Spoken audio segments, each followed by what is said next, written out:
Today, we're going to talk about a guy who stood at this incredible crossroads in history. I mean, imagine having one foot planted in the world of medieval magic and the other stepping right into the dawn of modern science.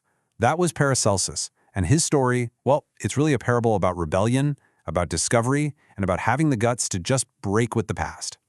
And right away, that brings up the big question, doesn't it? How could a magician, someone who's talking about spirits and cosmic forces, also be a scientist, a guy who's laying the groundwork for chemistry and medicine? You know, the legacy of Paracelsus is this amazing paradox. And to really get him, we first have to get the world he was so determined to change. Okay, so the best way to understand his world is with a little parable. Just picture this. A seeker of truth is standing in a room with two mirrors. Now, this isn't just some fairy tale. This represents the huge choice that Paracelsus had to make.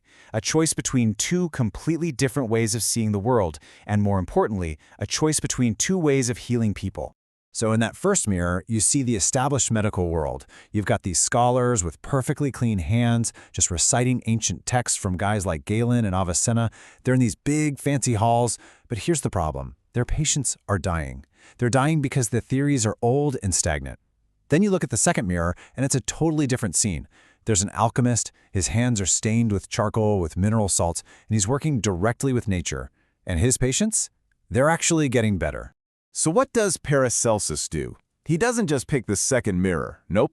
He smashes the first one. See, for him, truth wasn't something you just read about and reflected on. No way. It was an active, hands-on interaction with the real world. He knew you couldn't learn how the body works just from a dusty old book. You had to get your hands dirty. You had to learn from what he called the living book of nature. But his rebellion went so much deeper than just how to practice medicine. He was trying to rewrite the basic rules of reality itself. I mean, for centuries, everyone thought the world was made of just four things: earth, air, fire, and water. Simple enough. But Paracelsus, looking at the world through his alchemist's furnace, he saw something else entirely. Something more alive. He came up with what he called the tria prima, the three primes. He said everything, and I mean everything, was made of three core principles: sulfur, which was like its fiery soul; mercury, its fleeting, volatile spirit; and salt, its solid, incombustible body. Now, this wasn't just a new shopping list of elements. It was a dynamic, living chemical trinity. It described a world that was always changing, always transforming. And in doing that, he basically laid the conceptual tracks for the future discovery of elements and compounds. And this wasn't just some abstract idea. He had a very practical use for it. He called it the spagyric art. The idea was, to make a really powerful medicine, you couldn't just use a plant as is. First, you had to alchemically break it down into its three parts: its sulfur, mercury, and salt. Then, you'd purify each one and recombine them. What you got in the end was a medicine that was way more powerful and targeted, a huge leap forward from just grinding up herbs. So armed with this brand new chemistry, Paracelsus basically declared war on the medical establishment of his day. He was trying to completely redefine where real knowledge comes from. The whole debate wasn't just about whose medicine works better, it was about who gets to decide what's even true in the first place. On one side, you had the old authority. For more than 1,000 years, if the ancient Greek physician Galen said it, that was the law.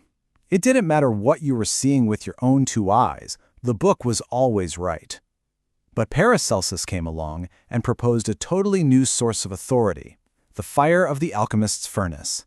Direct experience, real, observable, repeatable results. This idea perfectly sums up his entire philosophy, and he meant it literally. He didn't just disagree with the old texts, he famously tossed them into a public bonfire.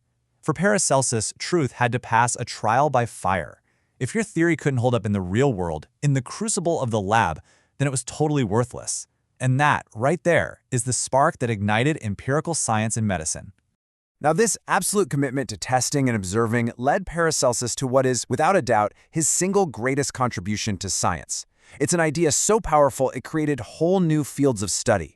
And you can boil it all down to one single mind-blowing sentence: Sola dosis facit venem. The dose alone makes the poison. Now, just think about how radical that was. In his time, everything was black or white. A substance was either a medicine or a poison. That's it. Paracelsus comes along and says, no, you've got it all wrong. Anything can be a poison, and anything can be a cure. The only thing that separates them is the dose. And he actually had the nerve to put this into practice. He took things that everyone knew were deadly poisons. We're talking arsenic, mercury, lead, and he started using them to heal. Through his alchemical methods, he'd purify them, refine them, and then measure out these tiny, precise doses. He turned the so-called occult art of alchemy into the life-saving science of pharmacology, creating targeted chemical treatments that actually worked when nothing else did.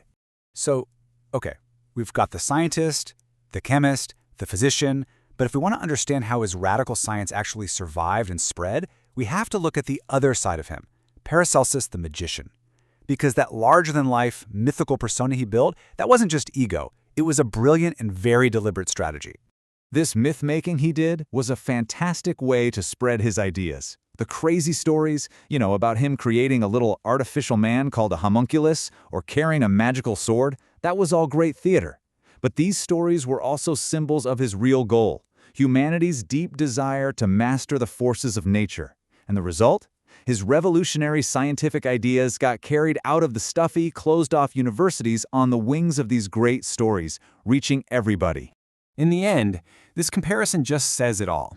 People call him the medical Luther. And just like Martin Luther challenged the rigid authority of the church, Paracelsus took on the rigid, unquestioned authority of ancient medicine.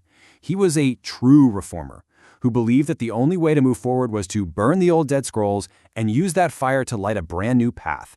A path based on getting your hands dirty and engaging directly with the world. So even though he used the language of alchemy and spirits, everything he did pointed directly to the modern world of biochemistry and clinical trials. His ultimate legacy, the real treasure of treasures he left us, is this powerful idea that the deepest secrets of the universe aren't just floating around in some mystical vision. They're waiting to be discovered in the patient, careful, and often messy details of the laboratory. And that kind of leaves us with one last thought, doesn't it? Paracelsus had to break the mirror of ancient texts that everyone believed in. Today, our mirror might be big data, or established algorithms, or even AI.